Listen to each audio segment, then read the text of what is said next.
line. We'll bring the TPO Planning Organization Governing Board meeting for September 8, 2022 to order.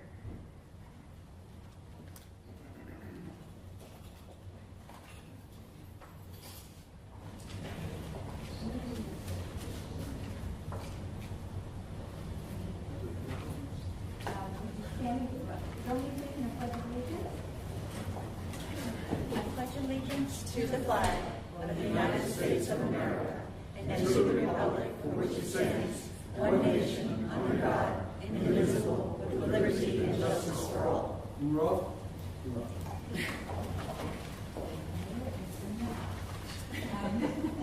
would you please do a roll call to confirm form for the record? Yes, ma'am.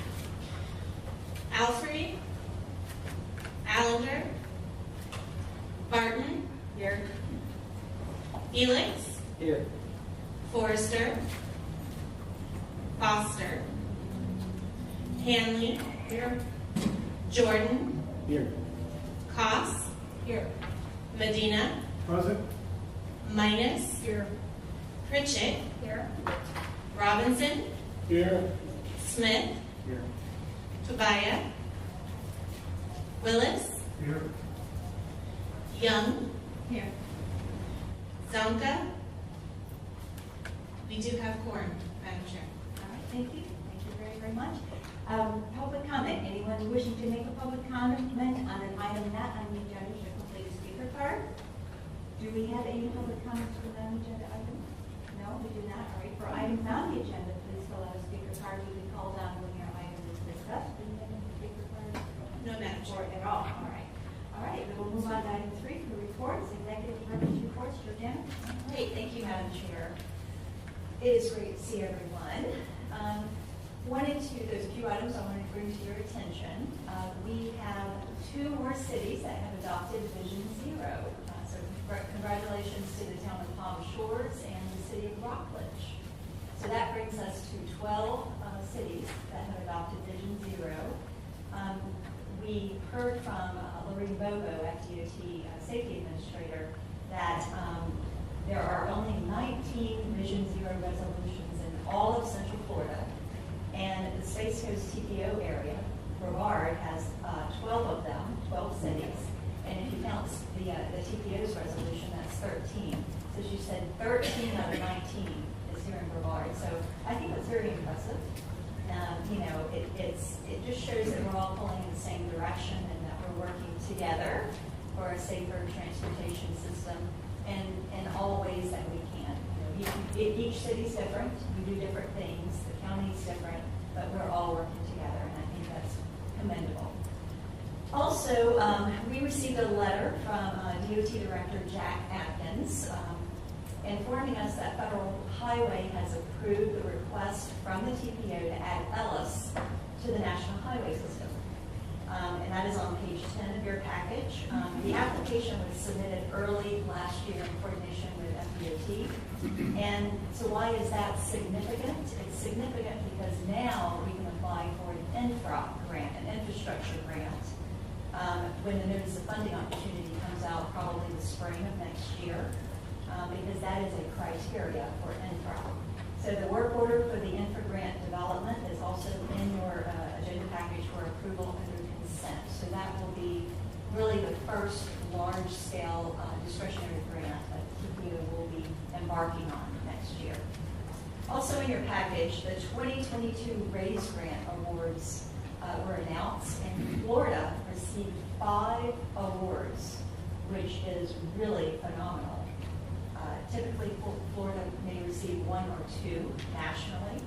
One of the awards was for supplemental safety measures at targeted locations along the 195 miles of the Florida East Coast Bright Line corridor. And these include fencing, landscaping, delineators, signage. FDOT was the applicant, and Bright Line also contributed to the match. And many of you submitted letters of support, so I'm sure that they were very appreciative of that. So that is really great news for us. Also, the TPO's chair, Deputy Mayor Young, and I met with Secretary Tyler on Friday. And we discussed partnerships, and of course our top project priorities that we are interested in moving forward. We talked about funding, and just how we really need to do everything we can to work together to move our top priorities forward. And I think it was a very productive meeting, and we appreciate this time. And also in your package, Abby has included our public engagement report for August and September. And then one last item, we had our Stockholm Red event, one of our major events in the city of Titusville. And I know the mayor of Titusville was there, and Mr. Jordan was present there representing the Titusville Council. So we were very appreciative of that. So Madam Chair, that concludes my report. All right, thank you. We'll move to the Technical Citizens and Advisory Committee report. The Technical and Citizen Advisory Committee met on Tuesday. At your place, you will find a summary of actions and attendance from the meeting. And also in your package, you have the draft TAC-CAC meeting minutes of July 11th as well. So that is there just for your information. Thank you. We'll move to the Transportation Disadvantaged Local Coordinating Board. James Scherf, only we're going to hear from Carrie.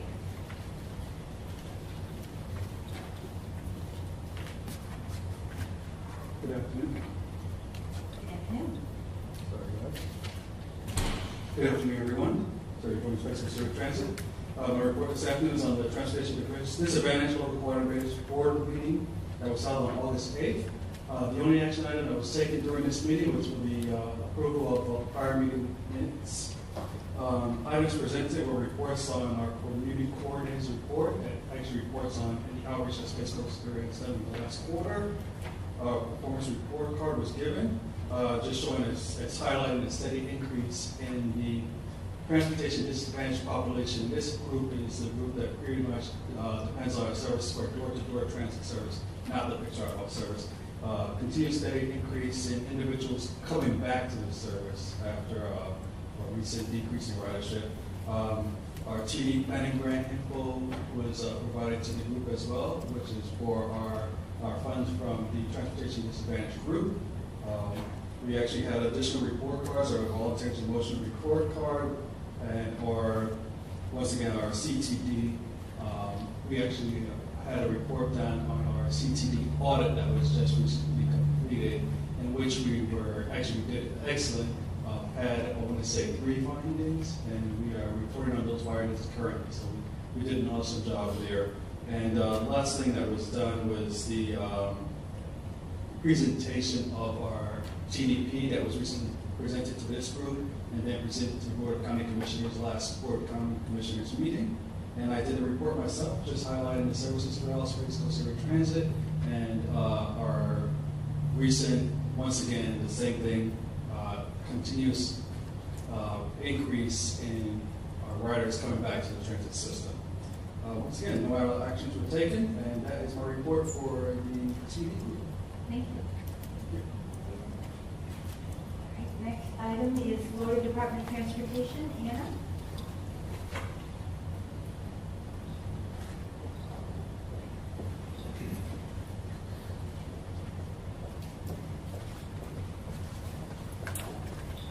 Good afternoon, Anna Taylor with the Florida Department of Transportation. We provided your, is it on? Can you hear me now? Can you hear me now? There we go. Anna Taylor with the Florida Department of Transportation. We provided you guys with a construction report in your packet. I wanted to let you know that we have officially started our work program development cycle. Meeting with some of the local municipalities for the project's intakes for consideration for this year's development cycle. We are getting closer to being able to announce our work program public hearing that will take place later this year. It's looking like December. So hopefully I'll be able to give you some dates on that next month. But that's pretty much my report for this month, if anyone has questions. Thank you, Anna. Consent agenda. Jenna, would you please read the consent agenda aloud for the record? Yes, and we have quite a large consent agenda, and I will provide a little context on a few of these items. We're asking for approval of 4A, which is our board minutes of July 14th. 4B, committee appointments, and you do have an add-on at your place. 4C, for item 4C, we had a few minor changes to this work order, and that is at your place. It's labeled attachment A, revised work order 23-02H. And the purpose of this work order is to develop and facilitate a committee to build unified partnerships in support of having a future Brightline station that accommodates modal choices that connect to local and regional communities and destinations. And, you know, we changed the name of the committee to really reflect a broader conversation. It's not just rail, but we're looking at all modes and how to connect them all, both at the local and the regional level. So we did a little wordsmithing to the scope, but the intent is the same, and this will really bring together a very diverse cross-section of regional stakeholders to leverage those connections and potentially discuss funding sources. Because at the end of the day, we need to come together as a community, and we also need to develop a financial plan. And this is one of the steps that will get us to what we need to do. Also 4D, Resolution 23-04H. It's a grant development and identification tool. The scope includes a tool to identify which competitive grant opportunities in the IIJA bill that are best suited for our list of project priorities. So the scope also includes services to develop 2 grant applications. The first one is an infra grant for the construction of Ellis Road. And then the second one is an FDOT intermodal development grant for a planning phase to look at elements of a potential Brightline station, which would be kind of the second part of what we need to do in the future. 4E is a work order, 23-04H. It's public involvement support. 4F, work order 23-03K. It's school routes analysis, and this is for the Cocoa and Rockledge area. And then 4G is our finance and budget. We have 3 items: a third quarterly financial report for fiscal year 22. Also approval of resolution 23-03, which is our fiscal year 23 through 24 UPWP amendment. And also resolution 23-04 is our fiscal year 23 operating budget. And then finally, 4H is approval of resolution 23-05, which is the Central Florida NPO Alliance fiscal year 23 regional list of project priorities. So we will be meeting in October for the Central Florida Alliance, where the 6 NPOs of Central Florida get together and we adopt a regional priority list. And by the way, Ellis is number 1 on the strategic intermodal system list of those projects. So, Madam Chair, that is the consent agenda. Great, that was quite a large event. All right, may I get a motion? And a Madam second? Chair, Yes. I move for approval of items A through H. Thank you, Ms. Minus. Motion by Ms. Minus. Can I get a second? Second. Second from Mr. Jordan. All those in favor? Those opposed? Thank you very much. Motion carried. Thank you. All right, approval of the fiscal year 22 Executive Director's Performance Evaluation. Georgiana, I'm going to give that to Paul. Thank you. Immediately before this meeting today, your executive committee did meet and conduct and finalize the review of Georgiana Gillette's evaluation. And that evaluation summary is included in your package.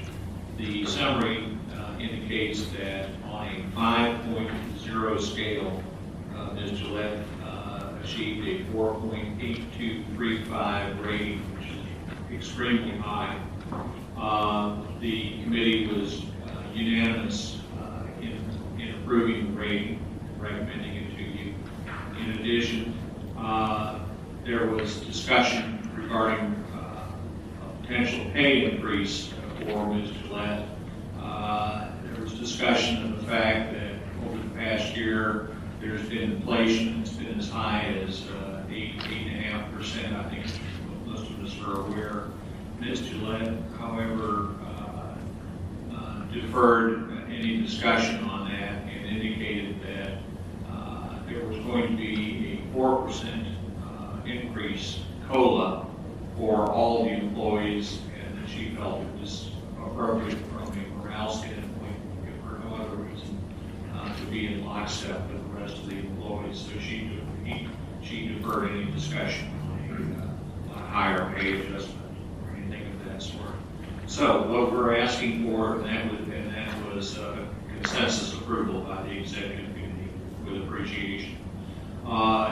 What we're asking for today is two things. One, to confirm the 4.8235 overall valuation rating for her, and secondly, to confirm the 4% cost of living increase as her pay increase for the year. So moving that in, I'll second. All right, we have a motion by Mr. Jordan and a second by Mayor Medina. Just wanted to say, ma'am, congratulations. You're not perfect, because looking at this chart, you were almost perfect. There's still room for improvement, right? But all that to say, thank you so much for what you do for our community. Your leadership is impeccable. I love what you did in saying we're not discussing any raises. I fall right in step with the people that don't need me. So kudos to you, ma'am. I love that leadership style, and those are my comments. Thank you. All right, all those in favor, signify by saying aye. Aye. Those opposed? No? All right, thank you, motion carries. All right. Resolution 23-06, fiscal year 23 to 27, the TIP roll forward amendment. This one's for Yes, this is just a housekeeping item. It is our annual roll forward TIP amendment. So there's three different attachments. Attachment A is the roll forward report. It's a very long list of projects, very small print, hard to read. That these are projects that the funding did not get authorized prior to June 30th of the DOT's work program. And so every year we have to reconcile the DOT's work program with our TIP document just to bring those projects in alignment. Attachment B, it involves one project, Stone Magnet Middle School. It's a Safe Routes to School project. And so we are adding this as a new project only because the City of Melbourne is utilizing the DOT's district contract for design services, and it's just going to be going under the district's contract. So we wanted to add that phase in the TIP. And then finally, attachment C. There's two projects. The 528 resurfacing. It's a very large project, but the limits were reduced. 528 widening will be, even though there's no construction funding, it will be happening, we think, fairly soon. And so they wanted to dial back the limits on this resurfacing to not, so it would not get within a widening project. And so that is programmed in 2023. So that'll be a big resurfacing project coming up in the work program. And then the last project is the A1A Sebastian River Bridge replacement. If you remember, a few months ago, this DOT District 4 came and presented on that PD&E phase. They completely replaced that bridge. And even though it's not even in our district, in the DOT district, for planning consistency, they have requested that we include it in our TIP, in our Transportation Improvement Program. So this is, the replacement of this bridge does not come out of our district's funding, but it is important that there's a very small portion of it that comes down into Brevard County. So we want to share that project in the TIP for consistency. So we are asking for approval via roll call vote. Thank you. Yes, this will be a roll call vote. Can I get a motion and a second to approve? Thank you, Ms. Minus. And a second by Ms. Cross. Thank you very much. Roll call vote, please. Felix, Yes. Hanley, Jordan, Yes. Koss, Medina, Aye. Minus, Aye. Barton, Yes. Pritchett, Robinson, Yes. Smith, Aye. Willis, Yes. Young. Aye. That concludes roll call. All right, thank you very much, Jesse. All right, we'll move on to item 6, presentation, public participation plan measures of effectiveness report fiscal year 22. Good afternoon. I'm Abby Hemingway, and I'm the Public Information and Outreach Manager for the TPO. And I'm really excited today to present on this report. This is an annual report that we do every year to measure our effectiveness of our public outreach methods and tools.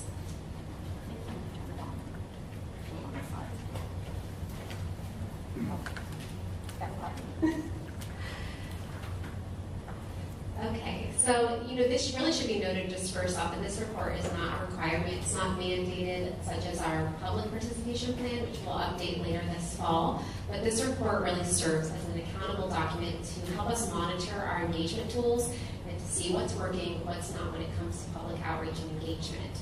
It also really serves as a transparent review of how we continue to strengthen our activities and to grow them. So here's a brief overview of the different public participation methods and tools that we use to engage the public in the process of transportation planning. You have the full report, so this is just going to highlight some things. But we know when it comes to public participation, face-to-face meetings are kind of now out with the old. We have changed over the course of the last 2 years. And even though that was a long time standard practice, now we have to go where the people are, and many of them want to engage online and in virtual meetings. We're just now starting to see this shift in patterns where communities want to meet in person again. They want to have that community factor. They want to be back face-to-face. So we're monitoring that, and we're adjusting our outreach programs and our information. But we still need to make sure we offer that virtual component, such as watching it live, like today's meeting. It's live on our YouTube channel. It's still beneficial, for those who prefer that virtual participation or want to be in the know but can't physically be here. All of these methods are really just avenues to ensure that the public has multiple ways to participate, and that really increases our overall reach. And then these are just a few of the tools that we use, and I'll break them down a little bit as we go further. But really, before we talk about our methods or tools, I think it's really important to recognize how we reach and engage our underrepresented populations, and specifically our communities of concern. The TPO recognizes and we acknowledge that not all public citizens have equal access to public information. There's a thing called the digital divide. Not everyone has access to internet in their home. And so we need to be able to provide equitable participation by utilizing appropriate messages and delivery techniques developed for specific projects depending on where they are in our county. And we need to make sure that we are in touch with those vital stakeholders to ensure meaningful communication practices and have that dialogue really opened up for projects and plans.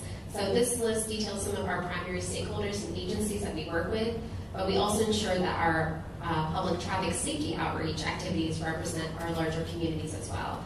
We are always looking for ways to partner with different areas in the community to make sure that we are being equitable, and we really want to make sure that we're identifying those communities in need of safety items and resources.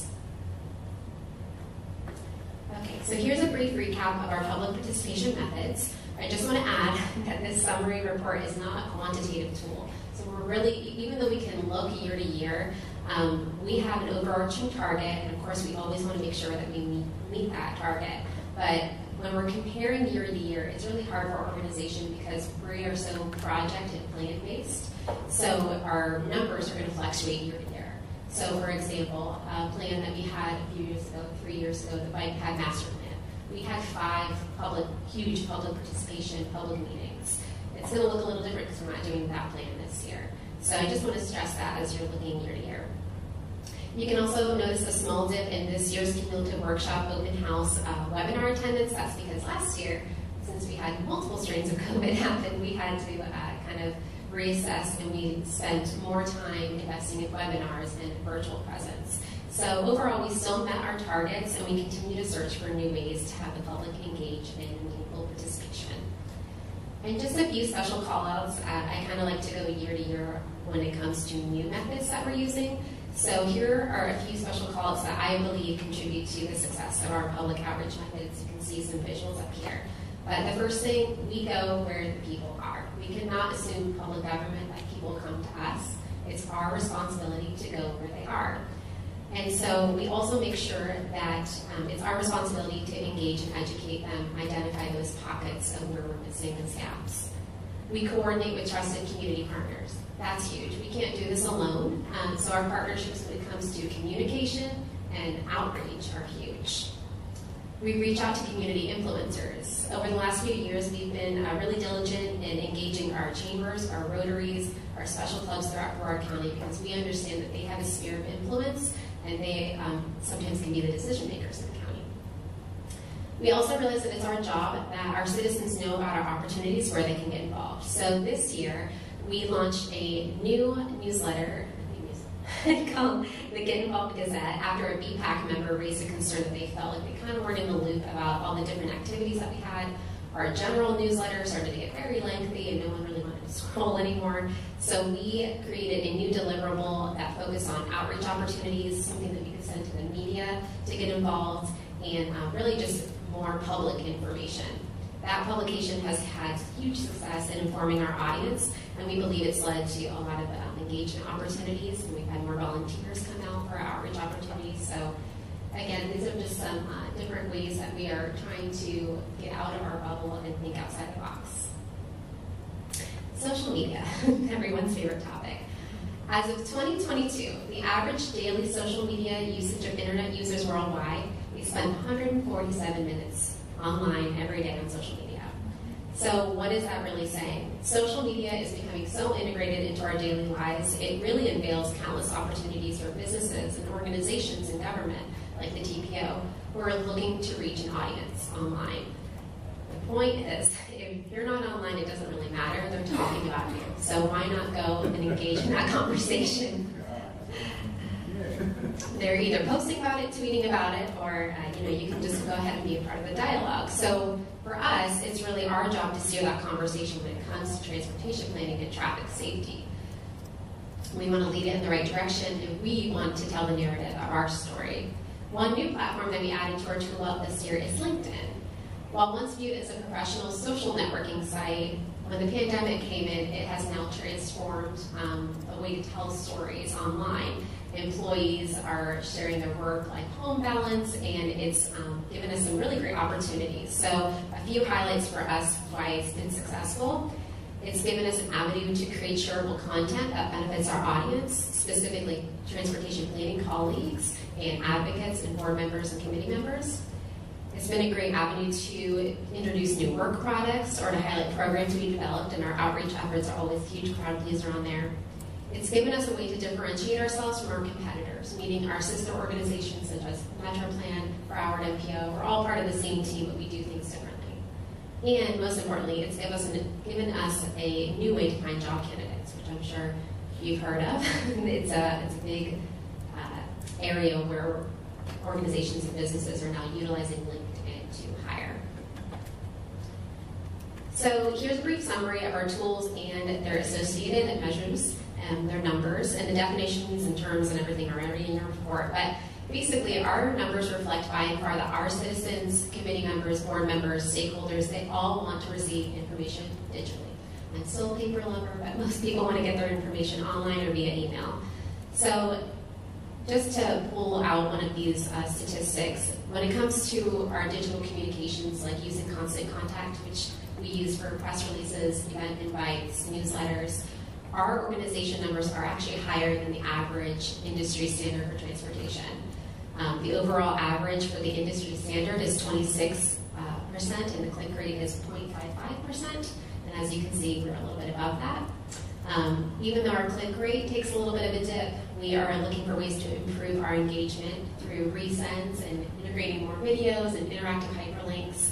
So, meaning just because you send a campaign out doesn't mean that everyone's going to open it or click on it. So we're looking for ways to make sure that it's being a successful tool for us. And then when we come to social media, our numbers speak for themselves. We always hit our target, but it's also, we need to be aware that, again, this number is always going to fluctuate. So you can see a couple years ago, we had a really big social media reach on Facebook. That's also because we had paid social media boosting for our long-range transportation plan. So it's always going to change a little bit, and don't get me started because algorithms change every day. But overall, we continue to increase our numbers and our engagement, but most importantly, we grow our following, which is very different. Some of you may be like, what does that even mean? Recently, we hit over 3,000 followers on Facebook, and I know that sounds like a very small number, but around 5.5 years ago, it was 300. So what that really shows is that while our numbers sometimes fluctuate with reach, we're gaining an audience who wants to follow us, who wants to be in the know, and who really wants to be part of the process. So regardless if your comments are negative, positive, or neutral, they're now part of the conversation, and that's the key. We have to make sure that we're engaging with those stakeholders and our citizens. And just for comparison, if we're benchmarking ourselves, we currently have an audience size of the same of Broward MPO, which is an area double the population. So just keeping that in the back of your mind. And when we tell our story on social media, some people might think it's like an easy task to do. It's not. We're really strategic when it comes to that. We want our posts to be relevant, meaningful, educational. We maintain content calendars, scheduling, we monitor throughout the week, and we really want to make sure that we keep an open dialogue. The worst thing you can do in social media is to post something and not respond to misinformation or questions, so we make sure that we're very active there. And then just wrapping up, I know that we've already talked about our website redesign, but that was a huge tool for us this year that we kind of turned on its head. We made it more user-friendly for the general public. And recently we won 2 statewide public relations awards, so that was really exciting. And it continues to be a great tool, and we look for ways to improve it. And then lastly, I wanted to share this because this is a measure that we're not really in control of when it comes to news media. But we've established incredible relationships with both local and regional news media, broadcast, print, and we continue to look for new ways to reach audiences through news media. We know that platform is also changing as well, but it's really nice to have that trusted relationship. So they tell our good stories, but when there might be a negative story, we have someone that we can reach out to and make sure we work with them and they hear all sides of it. And so this is just a snippet that last year we had a little over 60 news media features, which is pretty decent for our size of our organization. I'll take any questions. Any questions from Ms. Hemingway? Madam Chair, not so much of a question. I just want to thank you for the presentation. Thank every organization here, every municipality struggle with the same issue, trying to get our messages out, right? When I first got elected 2 years ago, one of the things we wanted to do is to try to find ways to better communicate with the constituents. And some of the things we did is to get City Hall out of the chamber and go, try to set up some community meetings. What we realized is the mistake we made, and you said it earlier, is that although the intent was good, but we were utilizing government buildings, chamber, community centers, instead of going out to them where they are, the churches, the local clubs or organizations. So by the second meeting, we realized although our intent was good, but the message wasn't getting out there. So we've learned a couple of things as we're trying to get to them. It's true that we should go out. My question to you, what efforts have you guys done as far as connecting with particular cities? Or have you, Palm Bay being the largest and the greatest city on the face of the earth, said the mayor, but have you tried to communicate with all PIO or city management? Yeah. How can you help us get our message out when it comes to transportation? Because one of the challenges as an elected official, we're getting questions from the constituents, why is my road not being done, or so on and so forth. Most people don't understand a corridor like Balcott. It's city, state, and county. So they think it's our responsibility as the local government to take care of Balcott, for instance. So my question is, I think it would probably be helpful to establish that relationship, that contact with us. You probably have to some degree, but really start having that conversation. How can we go out to the people I can think of a few organizations, the local faith-based organizations, the churches. We have a coalition of pastors. Let's get a few churches together, one place. Let's, do things like that. I think we can, get our message out a lot more efficient. Yeah, absolutely. You raise a great point. So, two things. When it comes to making sure that we're on the same page with municipalities, I am part of our public information network, which includes our local PIOs from each municipality. So we work really close with Keely. I know Christina Bourne now has stepped into that role. So we work really closely together, and we continue to look for ways to partner together. Sometimes it's a little bit more easy for the municipalities to share our messages because they can translate across jurisdictions. But I'm always looking for ways to help our PIOs spread the message, whether it's their comp plan workshops are out or community events. So we're always looking for ways to partner, and the age-old thing, like we don't know until we know. I will say to your point about new groups, we are trying to really reach out to some different pockets than we've done before. Deputy Kenny Johnson actually reached out to us and asked if we would visit the Evans Center, and we ended up doing a huge event there. And that is a community in need for sure, and it ended up being an incredible event. Kim worked with Health First to get some helmets out there at that event. So we were looking for ways to establish new relationships, and you're absolutely right, we have to make sure that we go to them. But we're looking for different avenues. We work with the school board a lot, but we're trying to look for out-of-the-box ideas. The Evans Center was new to us, so yeah, we welcome if you have advocacy groups like that, or you have places that you feel like would benefit from a TPO presentation, or if they have traffic safety concerns, please just let us know, and we're more than happy to go out. Any other Can you questions? touch a little bit about what you did at the Evans Center? So for the Evans Center, do you want to come up? You mentioned helmet giveaway. Yeah. So we had reached out to them after when we saw that they were having a health in the community wellness event. They did it there at the market, and Kim then worked with a partner, and I'll let her take it over. Yeah, I think that what went on there was a testament to when Abby talks about building partnerships.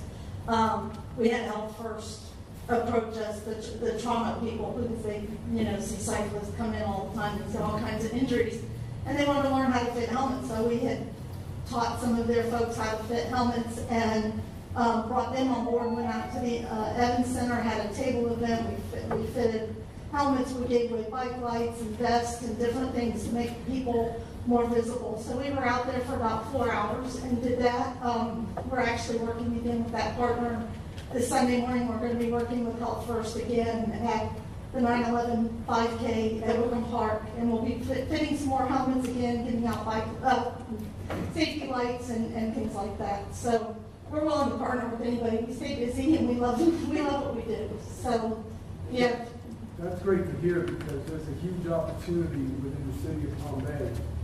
Every year for the last 14 years, there's a group of churches that come together and they give Christmas away, FREE.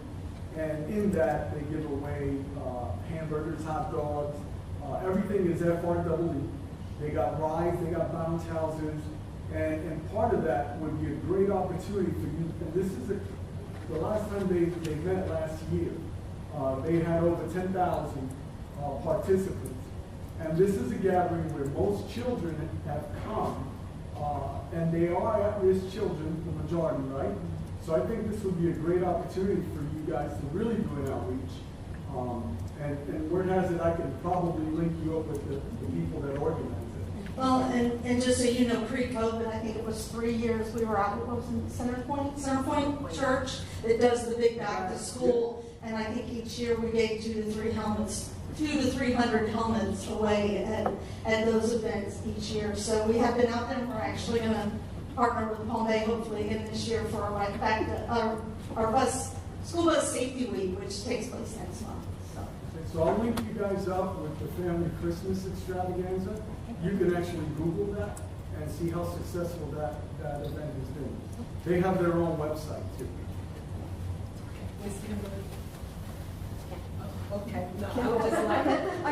all I got. I would like to add, to also, if you would include, or I can get with you afterwards, to the best city in Brevard County, Melbourne. Not the greatest, right? Yes.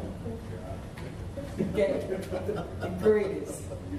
Okay, from Melbourne, for some different facilities in Melbourne to also do that. Okay, I think it's very important. Melbourne's been a great partner.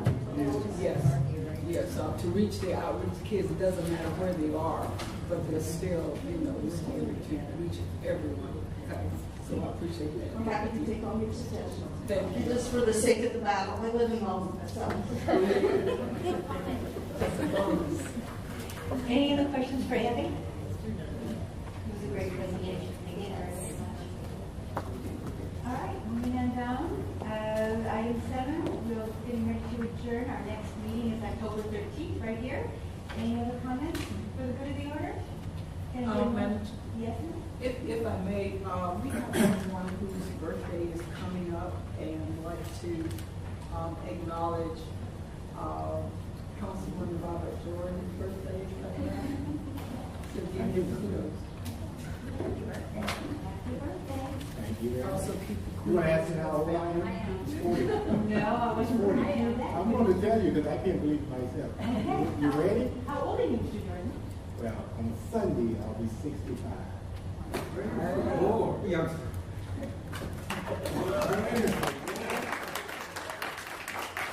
think we all heard also by now that this Princess Yeah, Paris. I do know. That's all. That's really very important.